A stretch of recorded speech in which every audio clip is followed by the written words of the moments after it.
नमस्कार दोस्तों, आप सभी का स्वागत है स्टेनो हेल्प में। दोस्तों, आज लाइट नहीं होने के कारण डिक्टेशन टाइप नहीं हो पाई थी, तो लेट डिक्टेशन आई है, उसके लिए हम क्षमा चाहेंगे। तो आप सभी डिक्टेशन को लिखें और कम से कम गलतियां करते हुए ट्रांसक्राइब करें। इसकी पीडीएफ आपको टेलीग्राम ग्रुप में मिलेगी। टेलीग्राम ग्रुप की लिंक डिस्क्रिप्शन में दी हुई है, वहाँ जाइए और ग्रुप को ज्वाइन कीजिए। स्टार्ट करते हैं। 3, 2, 1 स्टार्ट। अभिनेता सुशांत सिंह राजपूत की संदेहास्पद परिस्थितियों में मौत एक पहेली बन गई है विराम। इसे लेकर देश विदेश में चर्चा छिड़ी हुई है विराम। लोग तरह तरह के कयास लगा रहे हैं विराम। उल्लेखनीय है कि मुंबई पुलिस ने आपराधिक अनुसंधान शुरू करने से पहले ही यह घोषणा कर दी थी कि सुशांत सिंह राजपूत ने आत्महत्या की है विराम। यह कहने से पहले उसने पोस्टमार्टम की रिपोर्ट तक का भी इंतजार नहीं किया विराम। दंड प्रक्रिया संहिता 174 के अंतर्गत उसने 65 ये ज़्यादा दिनों तक जिस तरह इस मामले की जांच विवेचना की, उसका कोई औचित्य नहीं था विराम।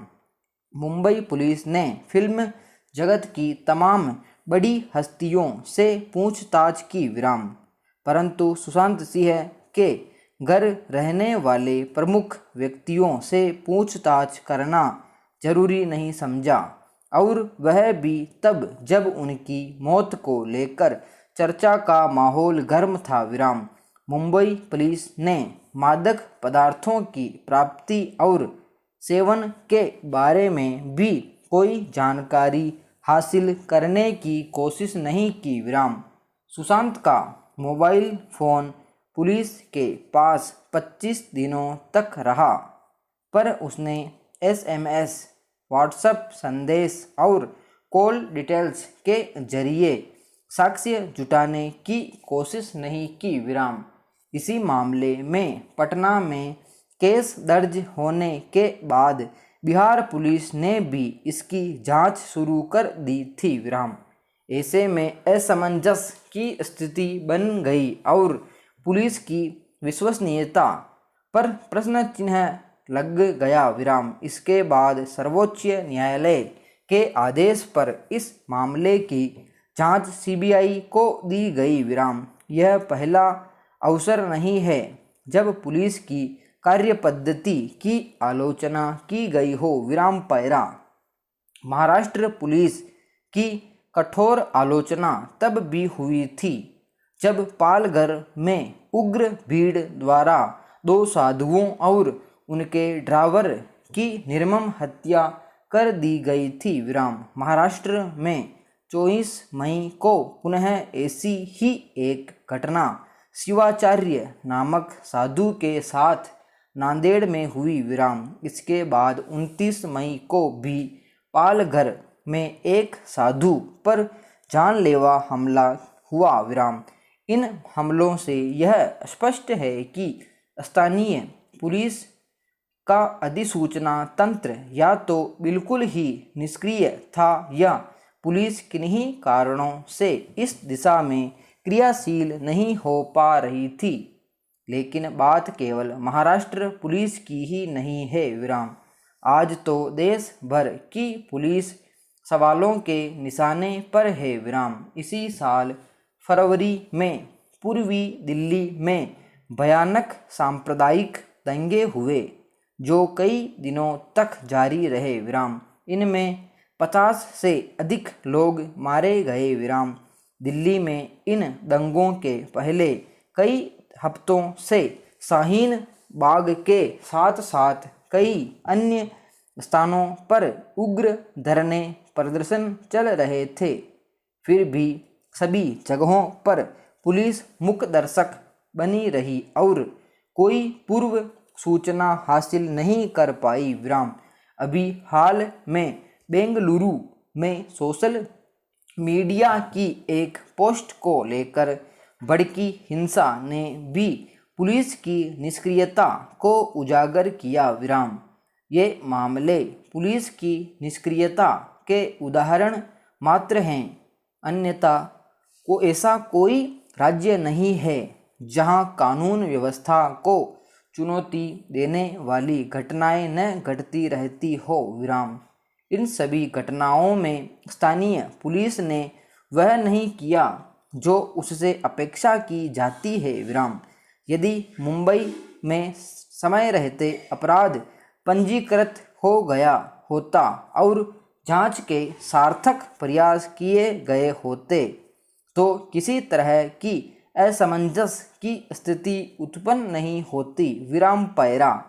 जब कभी पुलिस की जांच पर सवाल उठते हैं अथवा कानून व्यवस्था की स्थिति बिगड़ती है तो उसका मूल कारण पुलिस के वांछित अधिसूचना का अभाव होता है या फिर उसका संज्ञान लेकर जरूरी कार्रवाई करने को लेकर बरती जाने वाली उदासीनता विराम। यह स्थिति किसी भी पुलिस बल और शासन प्रशासन के लिए आत्मघात से कम नहीं है विराम। आखिर क्या कारण है कि दंगाई निडर होकर निरंतर जनजीवन अस्त व्यस्त कर रहे हैं, राष्ट्र विरोधी नारे लगा रहे हैं और राष्ट्र मुख दर्शक बनकर बैठा है विराम। यह एक भयावह स्थिति है विराम। आज अपराधियों को समय रहते यह कड़ा संदेश देने की जरूरत है कि उनकी अवांछित राष्ट्र विरोधी गतिविधियों के खिलाफ त्वरित एवं कठोर कार्रवाई की जाएगी विराम।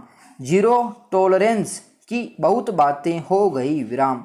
अब उसे जमीनी स्तर पर लागू करने की आवश्यकता है विराम। पुलिस कार्यप्रणाली में ऐसी स्थितियों से निपटने के लिए पर्याप्त अभिलेखीकरण, दिशा निर्देश एवं परिपत्र उपलब्ध है विराम। आंतरिक सुरक्षा योजना प्रत्येक जनपद का एक अति महत्वपूर्ण अभिलेख होता है विराम, जिसमें तनाव एवं अन्य आपात स्थिति में प्रभावी कार्रवाई के लिए विस्तृत दिशा निर्देश मौजूद है विराम पैरा।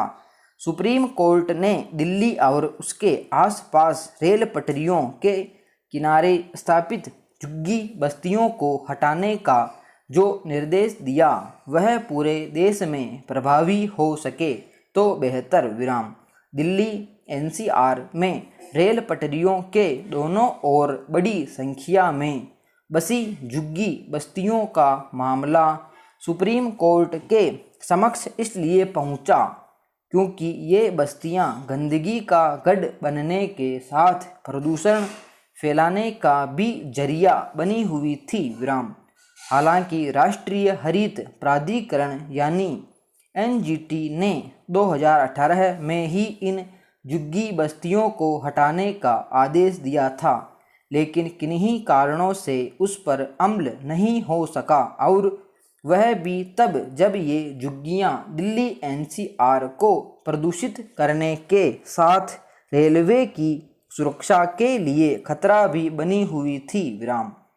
जिन कारणों से मिलता है एनजीटी के आदेश के बाद ये भी झुग्गी बस्तियां नहीं हट सकी, उनका संकेत सुप्रीम कोर्ट की इस टिप्पणी से मिलता है कि उसके फैसले के क्रियान्वयन में न तो कोई अदालती आदेश आड़े आना चाहिए और न ही किसी तरह का राजनीतिक हस्तक्षेप सहन किया जाना चाहिए विराम। यह एक तथ्य है कि दिल्ली ही नहीं देश भर में रेल पटरियों के किनारे झुग्गी बस्तियां इसलिए बच जाती हैं क्योंकि नेता उन्हें संरक्षण देते हैं विराम।